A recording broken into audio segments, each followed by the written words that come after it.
Tyre 2 ভিসায় সব care home কিন্তু আপনাকে স্পন্সরশিপ করতে পারে না।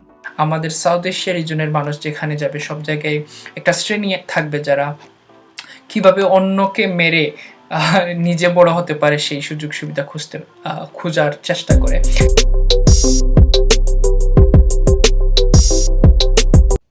তো ইদানিং কিছু কোয়েশ্চেন পাওয়া যাচ্ছে যারা ইউকেতে পড়াশোনার কারণে আসছেন স্টুডেন্ট ভিসায়। তো স্পেসিফিক্যালি এরকম যে আমি তো একটি হেলথ কেয়ার সেক্টরে বা হেলথ কেয়ার হোমে আমাকে স্পন্সরশিপ দেওয়া হয়েছে বা আমি মধ্যস্থতাকারীদের মাধ্যমে মধ্যস্থতাকারীদের মাধ্যমে স্পন্সরশিপ পেয়েছি। ক্ষেত্রে আমি একটু সন্দেহের মধ্যে আছি। রিসেন্টলি আমার এক ছোট ভাই আমাকে কল দিয়েছিল, ভাই আমাকে একটা হেলথ কেয়ার হোম থেকে স্পন্সরশিপ দেয়া হয়েছে বলে একজন এজেন্ট আমাকে বলেছে, তো এই ক্ষেত্রে আমাকে একটা নির্দিষ্ট পরিমাণে অর্থ খরচ করতে হবে। তো আমি একটু সন্দেহ লেগেছে যে আদৌ এই কেয়ার হোমটা কি স্পন্সরশিপ দেওয়ার যোগ্যতা রাখে, বা আমি একটু ভেরিফাইড হতে চাচ্ছি, এজন্য আমাকে সে কল দিয়েছে। টায়ার 2 ভিসায় সব কেয়ার হোম কিন্তু আপনাকে স্পন্সরশিপ করতে পারে না।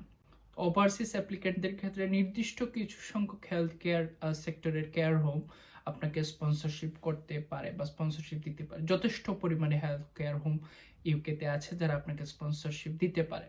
তারপরেও ইউকে এমন একটা জায়গা, এদের এখানকার আনাচে কানাচে সব জায়গায় কেয়ার হোম ক্ষেত্রে আপনার অবশ্যই ভেরিফাই করা উচিত যে আদৌ সেই কেয়ার হোমটাকে আপনাকে স্পন্সরশিপ দিচ্ছে কিনা, বিশেষত যখন আপনি অন্য কোনো মিডল ম্যানের মাধ্যমে সেই কেয়ার হোমে স্পন্সরশিপ পাওয়ার জন্য লেনদেন করছেন। আপনাদেরকে আমি দেখিয়ে দিব কিভাবে আপনারা এই জিনিসটা কনফার্ম হবেন। চলুন। ফার্স্ট অফ অল এটা মনে রাখা উচিত যে কেয়ার হোমের অভাব নেই ইউকেতে, আনাচে কানাচে সব জায়গায় কেয়ার হোম। তো সবগুলো কেয়ার হোমের আবার সেই সুযোগ নেই বা রেজিস্ট্রেশন নেই বা এলিজিবিলিটি নেই যে তারা আপনাকে স্পন্সর করতে পারবে। তো সেই হিসেবে ইউকে গভর্নমেন্টের রেজিস্টার্ড অনেকগুলো কেয়ার হোম রয়েছে, মোটামুটি ইউকের সব জায়গায় কভার করে।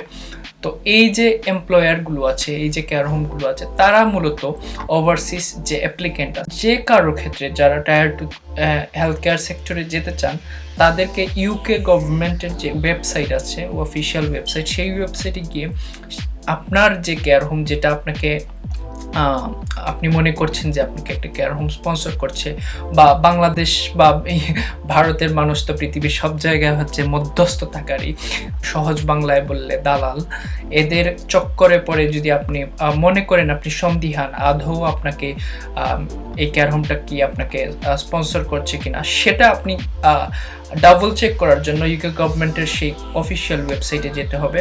আপনি দেখতে পাচ্ছেন এখানে একটা লিঙ্ক, আমি এই লিঙ্কে ক্লিক করব, আমাকে রিডাইরেক্ট করে নিয়ে যাবে সরাসরি ইউকে গভর্নমেন্টের যে ওয়েবসাইট, সেটাতে আপনারা দেখতে পাচ্ছেন অফিসিয়ালি গভর্নমেন্ট অফ ইউকে। এটা হচ্ছে ইউকে গভর্নমেন্টের অফিসিয়াল ওয়েবসাইট, এবং এমন কিছু নেই যে এই ওয়েবসাইটে নেই ইউকের ইমিগ্রেশন রিলেটেড বা যে কোনো রিলেটেড ক্ষেত্রে আপনি যদি কিছু জানতে চান।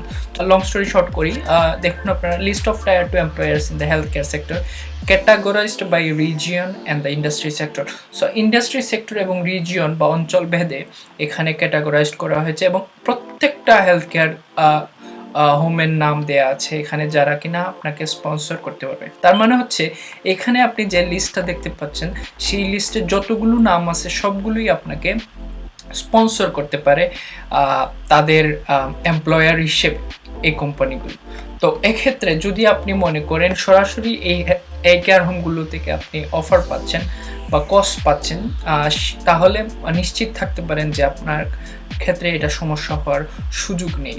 কিন্তু আপনাকে যদি কোনো মধ্যস্থতাকারী এই কেয়ার হোমগুলোর নাম দিয়ে আপনাকে কস্ট এনে দেওয়ার কথা বলে বা টাকা পয়সা লেনদেনের কথা বলে, তাহলে আপনি অবশ্যই ডাবল চেক করবেন আপনার কস্ট লেটার, বা আপনি এই ওয়েবসাইটে এসে ডাবল চেক করে দেখবেন আদৌ যে কোম্পানির কথা বলছে সেই কোম্পানিটি আপনাকে স্পন্সর করছে কি না।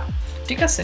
তো আপনারা দেখতে পাচ্ছেন এখানে অনেকগুলো নাম আছে, অ্যালফাবেটিক্যালি বেসিকলি সবগুলো নাম দেওয়া আছে এ থেকে জেড পর্যন্ত।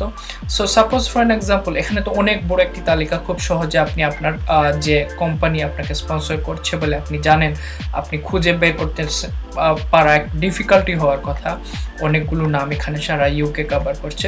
তো খুব সহজে আপনি আপনার ল্যাপটপ যদি ইউজ করেন বা ডেস্কটপ যদি ইউজ করেন, আপনি কন্ট্রোল এফ করবেন, কন্ট্রোল এফ করে দিয়ে আপনার যে কেয়ার হোমটি আপনি জানেন আপনাকে স্পন্সর করবে সেই কেয়ার হোমটির নাম লিখবেন।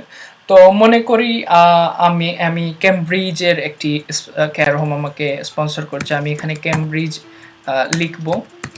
দেখুন, সো ক্যামব্রিজ লেখার পরে এই যে অনেকগুলো নাম চলে আসছে, ক্যামব্রিজের যতগুলো হেলথ কেয়ার বা ক্যামব্রিজ নামে যতগুলো হেলথ কেয়ার হোম আছে যারা স্পন্সরশিপ দিতে পারে, যেমন Cambridge health care limited, Cambridge house residential home.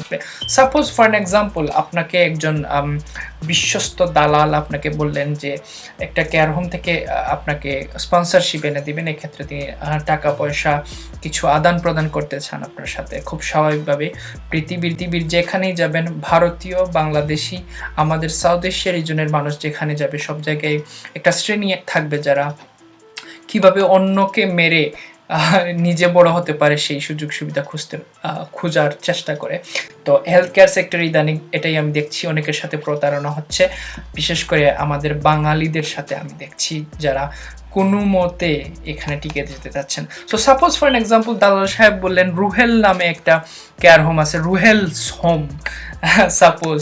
তো আপনি এখানে কন্ট্রোল এফ দিয়ে জাস্ট এটা সার্চ করে দিবেন, রুহেলস হোম। এই যে দেখুন, রুহেলস হোম নামে কোনো কেয়ার হোম আপনি এখানে পাচ্ছেন না, অনেকগুলো নাম। সো তার মানে আপনি নিশ্চিত হয়ে গেলেন যে এই নামে আপনার কোনো হেলথ কেয়ার হোম নেই যারা আপনাকে স্পন্সরশিপ করতে পারে বা স্পন্সরশিপ দিতে পারে।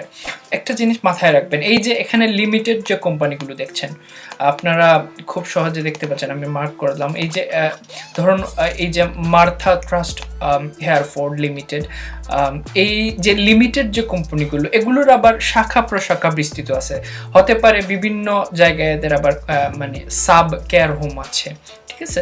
So suppose for an example, এই মার্থা ট্রাস্ট হেয়ারফোর্ড লিমিটেডের আন্ডারে একটা কেয়ার হোম আছে যেটার নাম রুহেল care home, suppose for an example.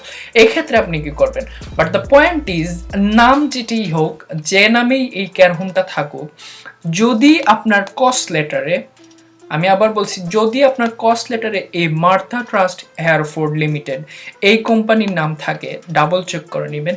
কোম্পানির যদি নাম ওইখানে অফিসিয়াল এটা থাকে, তাহলে মোস্ট প্রবাবলি এটা রাইট, ঠিক আছে। বাট এই ক্ষেত্রে আপনি ডাবল চেক করতে হবে, আপনাকে অফিসিয়াল যে লেটার দিচ্ছে বা কস্ট লেটার যেটা দিচ্ছে সেটা আপনি ডাবল চেক করে দেখবেন আদৌ কোন কোম্পানির নাম দেয়া আছে। থ্যাংক ইউ সো মাচ পুরো ভিডিও দেখার জন্য। আশা করি আপনাদের প্রয়োজন এটা কাজে লাগবে। একই সাথে আপনাদের যদি এ সম্পর্কিত আরও কোনো প্রশ্ন থাকে বা কোয়েরিজ থাকে, অথবা স্টুডেন্ট ভিসা, ডিপেন্ডেন্ট ভিসা বা এ রিলেটেড যে কোনো কিছু জানার আগ্রহ থাকে, আমাকে কমেন্ট বক্সে জানিয়ে দিবেন। ধন্যবাদ, ভালো থাকবেন, সুস্থ থাকবেন। এট দ্য সেম টাইম খুবই কনসাসলি থাকবেন ইউকেতে, কারণ এখানে আশেপাশে অনেক খারাপ মানুষও আছে ভালো মানুষগুলোর সাথে। Thank you so much, by.